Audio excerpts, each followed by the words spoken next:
Welcome, Michael.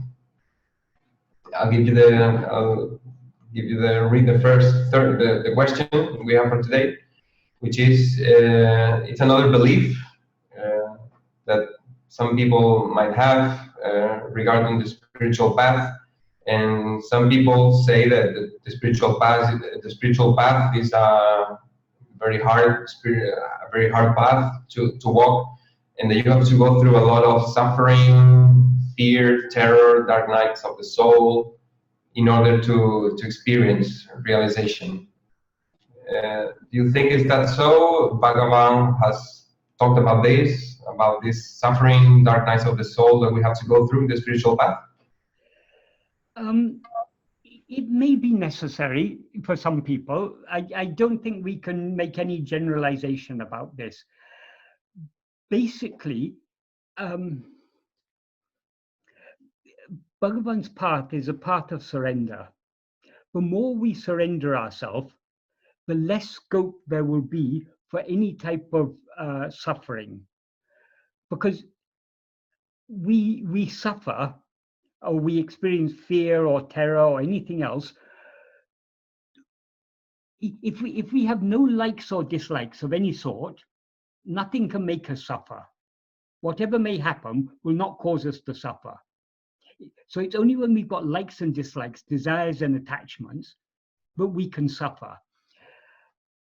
On the spiritual path, we are trying to give up all our desires and attachments, our likes and dislikes and so on. So but the more we go deep in this path, the more, ideally, the less we should suffer. However, because we have desires and attachments, when we try to follow this spiritual path, we are trying to turn our attention within. But our desires and attachments are dragging our attention out towards other things. So often there's a struggle, and this may be experienced as suffering. When we feel that our desires and attachments are too strong and we're just not able to turn within, our attention keeps on being drawn out, that may cause suffering. So, as I say, it very much depends on the individual, and I mean, I don't know how you can say whether all people will experience this or some people experience it.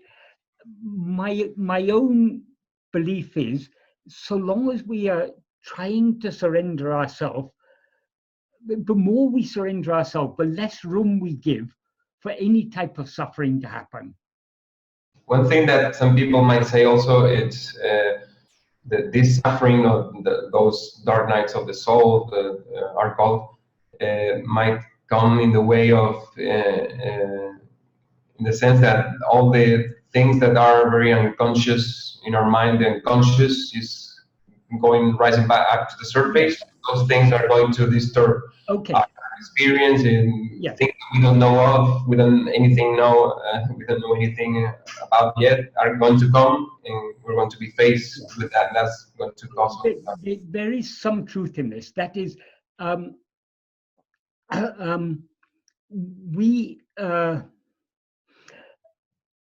all our desires and attachments in their seed form are called vasanas. We don't know all our vasanas. We know the vasanas only when they rise to the surface of our mind. When we're following this spiritual path, this is a path of cleansing. And when you're cleaning something, the dirt rises up to the surface. So the more we follow this path, the more we become aware of all the dirt that is inside. But if we are trying to surrender ourselves, we don't allow ourselves, the dirt is nothing but our desires and attachments.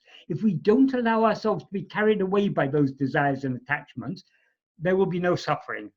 It's when we allow ourselves to be carried away by them that we suffer. So I don't think anyone can avoid suffering entirely on this path. There will inevitably, our very existence as ego, according to Bhagavan, is misery. He says in the 14th paragraph of Nana, he says towards the end, what is called the world is only thought. When the world appears, that is when, when the world disappears, that is when thought ceases, the mind experiences happiness. When the world appears, it experiences dukkha. Dukkha means dissatisfaction or suffering. So the very existence of our very existence as ego is itself suffering. So, but the more we surrender ourselves, the more our suffering, our dissatisfaction will reduce. And he says that's in the 14th paragraph. He says that in the previous paragraph, the 13th paragraph, he is recommending, he's describing the path of surrender. And he says, he uses the analogy here of a person traveling on a train, carrying his small luggage on his head. So he says, though we know that the train is going bearing all the burdens, why should we who go traveling in it, instead of remaining happily, he puts the word happily there, sukhumai iramo, instead of remaining happily, leaving our small luggage placed on the train, why should we suffer bearing it on our head? So the more we surrender, the happier our path will be, the less suffering there will be. It's when our desires and attachments are preventing us from surrendering, that is where the suffering comes in. So it's very hard to talk in, as I say, I don't think anyone can follow this path without suffering at all. We do suffer. The extent to which we suffer, I think, maybe varies from person to person. Also, I mean, as I said, if the more we surrender, the less we should suffer. That is the ideal. But the more our mind is purified, the more clearly we'll become aware of the impurities. Sarwam used to give an analogy. If you see a crescent moon, or even a half moon, you can't see the craters very clearly. Only when the moon is full, the craters become very clear. So the brighter the moon is, the clearer the craters are. Likewise, the more our mind is purified, the more clearly we'll become aware of the impurities. And the same goes for example, the same thing goes for any symptom that we might experience in our life. For example, some people relate that they experience apathy, loss of meaning towards the things, the people in their lives, their activities, their hobbies, and so on. Yes. Also, all these things can be, our level of resistance is what makes us. Yeah, these are all, But if you've got a very dirty cloth, you can't really see the stains on it because the whole cloth is stained. The more you clean it, the more the individual stains will become clear. So when we are following the spiritual path, as our mind is purified more and more, we are more clearly aware of the impurities in the mind. Not only clearly aware, we are painfully aware, because we recognize those impurities, those desires and attachments, are what is standing between us and our goal, which is complete self-surrender. That is why you see in the poetry of great saints, for instance, Bhagavan's 5 hymns to Arunachala, you can see the anguish there, the anguish of yearning for complete surrender. So there will be some suffering, but the form it takes will vary from person to person. So I don't think there can be any generalizations. And moreover, I don't think we have to worry about dark nights of the soul or anything. Bhagavan's path is a path of light, not a path of darkness. I know in Christian mysticism they talk about the dark night of the soul. I haven't studied the works of Christian mystics, so I don't know much about that. But I think with Bhagavan's path, because we are following what is the original light, the light that illumines all other lights, is the light of pure awareness. We are turning our attention within towards the light. So there'll be less and less scope for any darkness to be experienced. If we take God to be something other than ourselves, we can feel separated from God. But when we recognize that God is what is shining in us as I am, we are never truly separated from God. We may seem to be separated from God because of our attention going outwards. If we want to not to be separated from God, turn within. So, yeah. It's hard to say. One size doesn't fit all. Of course, we cannot talk about everybody applying the same pattern. But yes. There's another belief that I wanted to talk about. It's I've certainly heard it several times, and also maybe in different teachings from different teachers. And is that the terror or experiencing terror or whatever fear is it could be a sign of progress, that we're doing something well finally.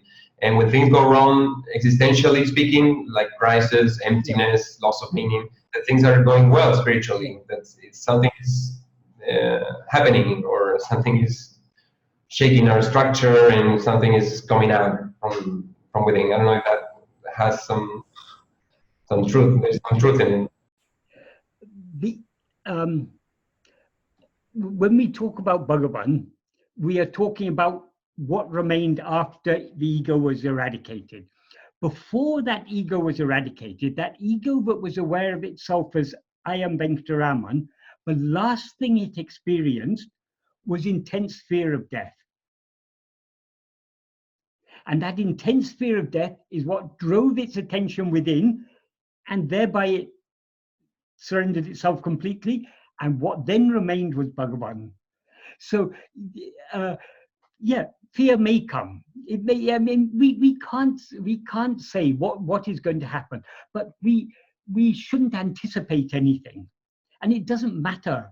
We shouldn't be concerned about what, because whatever we experience, whether we experience a dark night of the soul, fear, suffering, whatever, none of this is real.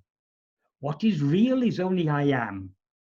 Bhagavan says, the way to get rid of everything that is unreal, cling to what is real. That is what Bhagavan did. When that fear of death came, he clung to what is real, the I am, and the fear of death and the fear of death vanished forever. So the way to get rid of what is unreal is to cling to what is real. What is real is only the pure awareness I am. If we cling to I am, we need not be concerned about anything else. Suffering may come and go. It's not real. Cling more to I am. To whom is the suffering? To me. To whom is this dark night? To me. To whom is this fear? To me. To whom is this terror? To me. Bhagavan is constantly asking us to turn back and hold on to what is real. That is ourself. Focusing on the subject always. Yes. And I read a quote by Bhagavan on Facebook, I think, a couple of days ago, and it said that suffering is good. It's a good thing because it makes your attention turn within. Yes, it may be. I mean, that's why I say we can't make generalization. You can't say, oh, you can't get realization unless you suffer. For some people, I mean, it's what we have to go through. We have to go through. Our concern should not be about all sorts of experiences may occur on the path. Some people, they have divine visions, they have feelings of ecstasy, all sorts of experiences may come. None of these are real. So to whom is this ecstasy? To whom is this this bliss? To whom is this divine vision?